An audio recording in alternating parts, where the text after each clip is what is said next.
Bismillahirrahmanirrahim. Assalamualaikum warahmatullahi wabarakatuh. Perkenalkan, nama saya Taufik Hidayat dari Fakultas Pendidikan, jurusan Pendidikan Guru Sekolah Dasar.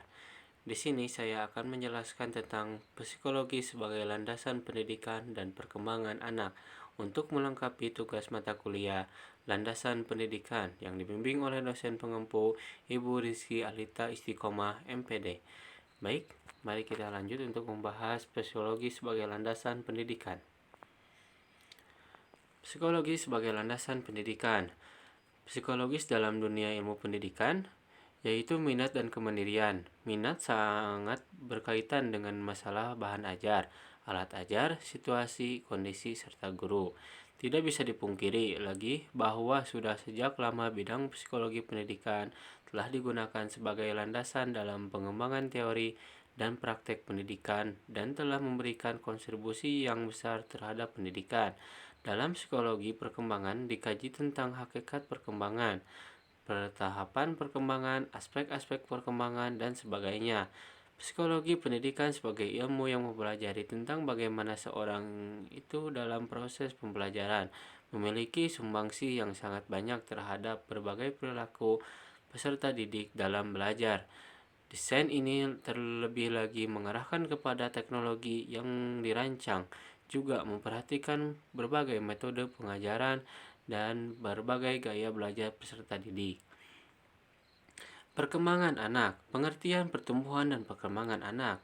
Pertumbuhan berkaitan dengan perubahan fisiologis yang berkaitan kuantitatif, yang mengacu pada jumlah besar serta luas yang bersifat konkret yang biasanya menyangkut ukuran dan struktur biologis sebagai hasil dari proses kematangan fungsi fisik yang berlangsung secara normal dalam perjalanan waktu tertentu.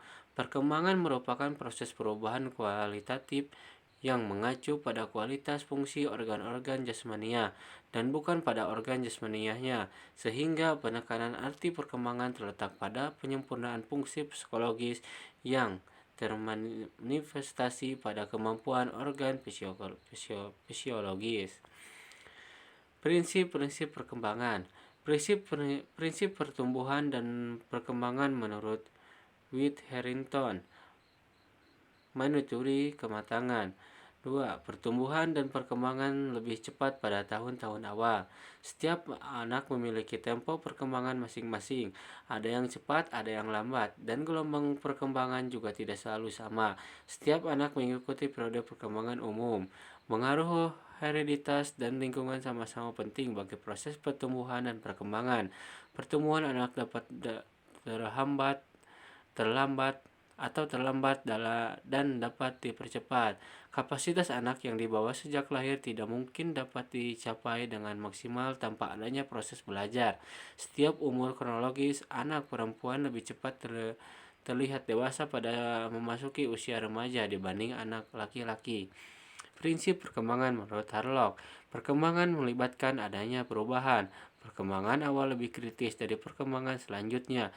Perkembangan merupakan hasil proses kematangan dan belajar. Pola perkembangan dapat diramalkan. Pola perkembangan memiliki karakteristik yang dapat diramalkan. Dalam perkembangan ditemui perbedaan individual. Hakikat perkembangan anak. Berdasarkan teori perkembangan anak, diyakini bahwa setiap anak lahir lebih dari satu bakat. Bakat tersebut bersifat potensial dan ibaratkan belum muncul di atas permukaan air. Untuk itulah anak perlu diberikan pendidikan yang sesuai dengan perkembangannya dengan cara memperkaya lingkungan bermainnya. Oleh karena itu, para pendidik anak usia dini perlu mengenal pembelajaran untuk anak yang berkebutuhan khusus. Dengan memahami kebutuhan khusus setiap anak, diharapkan para guru mampu mengembangkan potensi anak dengan baik. Faktor-faktor yang mempengaruhi perkembangan. Keturunan. Ciri fisik dapat diturunkan kepada anak melalui gen kedua orang tua. Ini mempengaruhi semua aspek penampilan fisik seperti tinggi badan, berat badan, struktur tubuh, warna tubuh, tekstur rambut, bahkan kecerdasan dan bakat. Jenis kelamin. Jenis kelamin anak menjadi faktor utama yang mempengaruhi pertumbuhan dan perkembangan fisik anak. Pertumbuhan anak laki-laki dan perempuan memiliki cara yang berbeda, terutama menjelang pubertas. Hormon. Faktor hormon termasuk dalam sistem endokrin yang mempengaruhi berbagai fungsi tubuh anak. Ini diproduksi kelenjar berbeda yang terdapat di bagian tubuh tertentu untuk mengeluarkan hormon yang mengontrol fungsi tubuh. Hal ini sangat penting untuk pertumbuhan dan perkembangan fisik normal pada anak-anak. Lingkungan. Lingkungan berperan penting dalam perkembangan anak dan mewakili jumlah total rangsangan fisik dan psikologis yang anak terima. Beberapa faktor lingkungan yang mempengaruhi perkembangan anak usia dini terkait lingkungan fisik dan kondisi geografis, tempat tinggal anak, serta lingkungan sosial dan hubungan dengan keluarga dan teman sebayanya. Nutrisi. Nutrisi juga menjadi faktor yang mempengaruhi pertumbuhan dan perkembangan manusia. Hal ini karena makan makanan yang bernutrisi dibutuhkan tubuh untuk membangun dan memperbaiki dirinya sendiri. Status sosial, ekonomi, kondisi status sosial ekonomi keluarga dapat menentukan kualitas pertumbuhan dan perkembangan anak. Belajar di sekolah yang lebih baik dan dapat lebih mahal memiliki manfaat dalam jangka panjang. Latihan dan kesehatan. Kata latihan bukan berarti latihan secara fisik atau anak-anak yang sengaja melakukan aktivitas fisik untuk membantu bertumbuh. Latihan di sini lebih pada waktu bermain dan olahraga normal untuk membantu tumbuh, meningkatkan kekuatan otot dan menambah massa tulang. Pengaruh keluarga. Peran keluarga memiliki dampak paling besar dalam mendidik anak dan menentukan cara anak berkembang secara psikologis dan sosial. Pengaruh geografis. Tempat di mana anak tinggal juga memiliki pengaruh yang besar terhadap anak-anak nantinya. Misalnya sekolah, lingkungan tempat tinggal, komunitas, dan teman sebaya yang merupakan faktor yang mempengaruhi pertumbuhan dan perkembangan anak dalam aspek sosial. Pembelajaran. Belajar lebih dari sekedar sekolah karena juga berkaitan dengan membangun anak secara mental, intelektual, emosional, dan sosial sehingga anak aktif sebagai individu baik dalam masyarakat.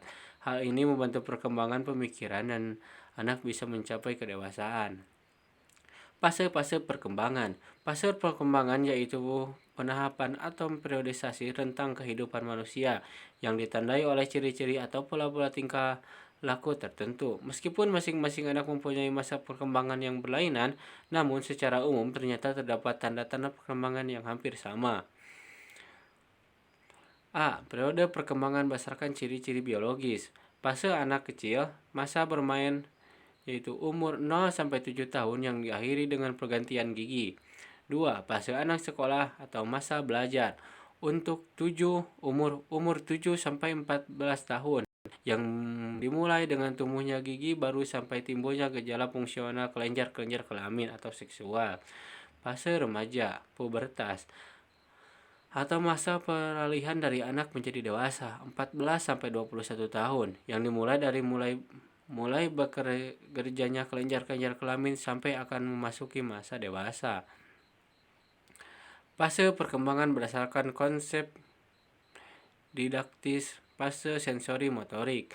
Aktivitas kognitif didasarkan pada pengalaman langsung secara indera.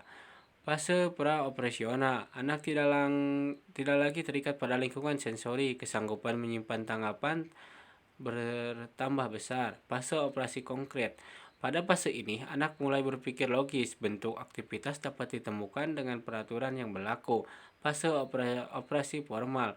Anak telah mampu mengembangkan pola-pola berpikir logis, rasional, bahkan abstrak. C.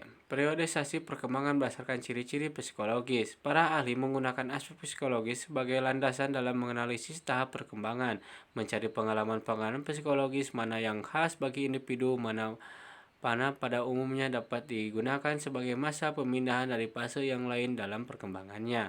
Dalam hal ini, para ahli mendapat bahwa dalam perkembangan, pada umumnya individu mengalami masa-masa kegoncangan. Apabila perkembangan ini dilukiskan sebagai proses evaluasi, maka pada masa penggoncangan itu evaluasi berubah menjadi revolusi. Kegoncangan psikis ini hampir dialami oleh semua orang. Pada umumnya individu mengalami masa kegoncangan 2 kali, yaitu pada kira-kira tahun ketiga atau tahun keempat dan pada permulaan masa pubertas. Periodisasi perkembangan berdasarkan konsep tugas perkembangan. Tugas perkembangan adalah berbagai ciri perkembangan yang diharapkan timbul dan dimiliki setiap anak pada setiap masa dalam periode perkembangannya, seperti yang dilakukan oleh Robert J. Haverford, yaitu masa bayi dan kanak-kanak umur 0 sampai 6 tahun. Masa sekolah pertengahan kanak-kanak yaitu 6 sampai 12 tahun. Masa remaja umur 12 sampai 18 tahun. Masa awal dewasa umur 4 sampai 30 tahun. Masa dewasa pertengahan umur 30 sampai 50 tahun. Masa tua umur 50 tahun ke atas. Sekian dari saya dan terima kasih. Semoga bermanfaat. Wassalamualaikum warahmatullahi wabarakatuh.